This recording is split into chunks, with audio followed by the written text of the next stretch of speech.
আমার কাছে ভালোবাসা মানে আমি জানি আমি তাকে পাবো না, কিন্তু তাকে মনের মাঝে বা কল্পনাতে নিজের করে রাখার যে তীব্র আকাঙ্ক্ষাটা, এটাকে আমি ভালোবাসা বলি।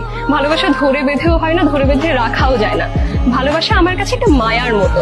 আর মায়া একবার জন্মে গেলে সেটা যদি ভুলবশত মোহ অব্দি পৌঁছায়, মোহ অব্দি পৌঁছলেই সেটা রুহু অব্দি চলে আসে। আর রুহু অব্দি চলে গেলে তাকে কখনোই মস্তিষ্ক থেকে সরানো সম্ভব না, মন থেকে সরানো সম্ভব না। হয়তো আমরা ভোলার জন্য নতুন কাউকে আমাদের লাইফে নিয়ে আসি বা ইনক্লুড করি, কিন্তু আমরা পুরোনো মেমোরিজ গুলো কখনোই ভুলতে পারি না। আর ভালোবাসা জীবনে আসলেই একবার আসে, একবারেই আমাদের নিঃশেষ করে দিয়ে চলে যায়। এরপর যারা আসে তারা আমাদের সঙ্গ দিতে আসে, তারা আমাদের সাপোর্ট করতে আসে, বা একটা সাংসারিক জীবনে যেতে হবে বলে আসে, কিন্তু ভালোবাসা জীবনে একটাই আসে। আমার কাছে ভালোবাসা মানে আমি জানি আমি তাকে পাবো না, কিন্তু তাকে মনের মাঝে বা কল্পনাতে নিজের করে রাখার যে তীব্র আকাঙ্ক্ষাটা, এটাকে আমি ভালোবাসা বলি। ভালোবাসা ধরে বেঁধেও হয় না, ধরে বেঁধে রাখাও যায় না। ভালোবাসা আমার কাছে একটা